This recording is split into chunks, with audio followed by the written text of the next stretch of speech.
गणेशोत्सव करेल त्याला आम्ही आर्थिक मदत करतो. खरं तर मागच्या वर्षी तुमच्याकडे जेवढी मंडळं होती आता किती मंडळांनी तुम्हाला प्रतिसाद दिला या तुमच्या उपक्रमाला? तेव्हा मागच्या वर्षीपासून आम्ही ही संकल्पना होती ही सॉफ्ट लॉन्च केली होती आणि आनंदाने सांगेल की 20 ते 25 मंडळ मागच्या वर्षी डीजेवरनं पारंपरिक वादनावर कन्वर्ट झाले होते.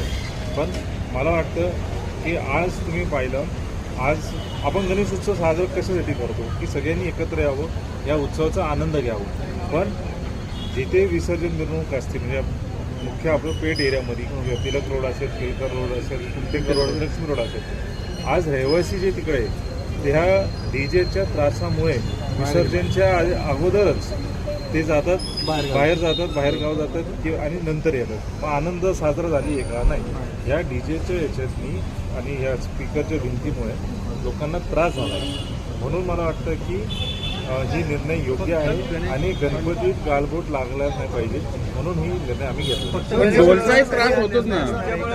दहीहंडीमध्ये देखील या निर्णयाचं तुम्ही पालन करा. पूर्णप्रमाणे ही फक्त हे बघा भूमिका मी घेतली, मी ड्युअल भूमिका घेऊ नाही शकत की दहीहंडीला ही आणि गणेशोत्सवा वेगळी. ही जी निर्णय आहे हे दोन्ही सणांसाठी आहे. दहीहंडीला पण ही निर्णय असणार आहे आणि गणपती राज्य शासनानं राज्य उत्सवाचा दर्जा